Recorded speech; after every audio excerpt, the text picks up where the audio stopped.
In this video, we are going to continue to talk about how to search databases efficiently, and we are going to use Academic Search Premier as our example.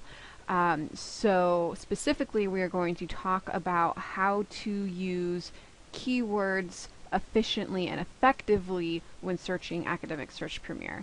And the way to do that is to use Boolean operators, include phrase searching, and use truncation. And obviously you use these when it's relevant to your specific search.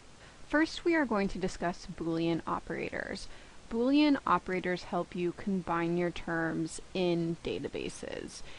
The three different Boolean operators are and, or, not. So in a previous search, I was searching for articles on exercise in relation to school success, and so I typed in the terms exercise and schools. I did a subject search for those, I put in some limiters, and I ended up with 119 results.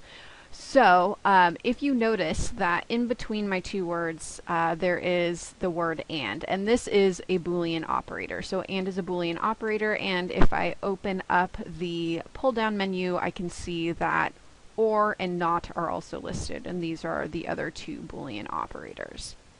So by using the and Boolean, I am telling the database to retrieve articles that use both the words exercise and the word schools.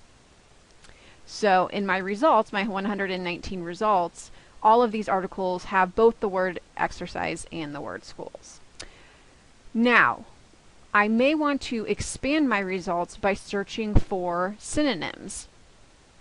And for example, I might want to search for the word physical education.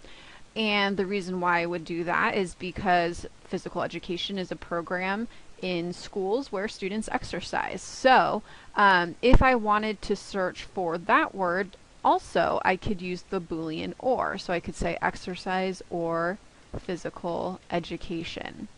And by doing that, I'm telling the database to search for articles using either the word exercise or the word physical education. So the articles could have either of those words or both of those words. And when I use the or Boolean, you will see that my results will expand. I can do that for schools as well. If you can think of another synonym for schools, like you might want to put in college, right? Because that is another type of school. So I could say and schools or college. And let's go ahead and do our search and see what happens. So you can see I went from 119 results to 288 results. And again, that's because I'm searching for articles with either the word exercise or the word physical education. And those articles must include either the word schools or the word college. And you can see I now have additional results that are relevant. So here is an article that's talking about physical activity in college students. So this is definitely an effective way of searching within the database to find a wide variety of results. Now let's talk about using the not Boolean. So let's say you're interested in the impact of exercise on school success, but only for female students, not for male students. And as you're looking through the results, you're noticing that in fact there are a lot of results that are popping up about males or men.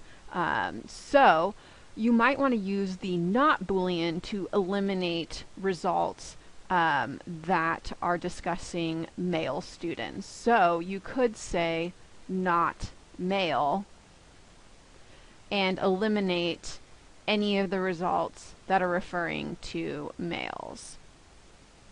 So by doing that, you went from 288 results to 240 results. So that's essentially how the not Boolean works, is it will remove any articles with the word male in it. Next, we are going to talk about phrase searching. Phrase searching allows you to search for two words right next to each other. So anytime you have a phrase, you want to put quotation marks around it. That signifies the phrase searching.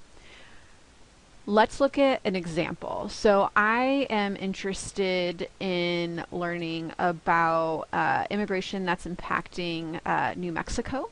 So I went ahead and typed in immigration and New Mexico, and I did my search. And you'll notice I got 140 results when I did that. But some of these results are actually referring to Mexico and not New Mexico. So that's kind of problematic. And you can even see like this one, the new forms of politics in Mexico and the United States. So the word new in Mexico shows up, but it's not actually about New Mexico, it's about Mexico. And so I have a lot of these results where, you know, the article is mostly referring to Mexico and not New Mexico. So to remove all of those results, I can go ahead and put quotation marks around the words New Mexico, and by putting quotation marks around those words, I'm indicating that I want to search for it as a phrase. So that's going to pull up articles where the words New and Mexico show up right next to each other. If I do not put quotation marks around New Mexico, then I will be retrieving articles that have both the word new and the word Mexico somewhere in the article. And that will produce false hits. So I am going to go ahead and do this search and see how it affects my results. In this search, I went from 140 results to 112. So I eliminated, 30 or so results from my list. And as we scroll through our results, we can now see that most of those articles that had mentioned Mexico are gone. Lastly, I'm going to talk about truncation. Truncation allows you to search for the base of a word.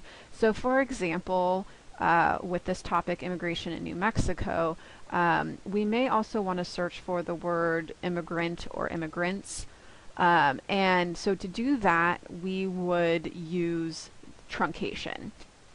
And the truncation symbol in Academic Search Premier or any of the other EBSCO databases is the asterisk, otherwise known as the star symbol. To use truncation properly, we need to figure out what the base of the word is that we want to search. So you can see the keywords we want to search for are immigrants, immigrant, and immigration. And where they are similar is IMM, IGRA, and then they start varying in their endings. So when we search for this word in the database, we want to include the word IMM, IGRA, and then put the truncation symbol, which is the asterisk, to indicate that we want to search for all variations of the word. So I'm going to go ahead and enter in my keyword using truncation. So IMM, IGRA, and the asterisk. So let's go ahead and do the search and see how that affects our results. So you can see that truncation increased our results. I went from 112 to now 160. So there were other articles that referred to New Mexico and used the word immigrant, but not the word immigration. So we essentially increased our results, but maintained the relevancy of our results. That concludes our tutorial on truncation, Boolean, and phrase searching. Go ahead and practice these on your own, and of course, ask a librarian if you need help.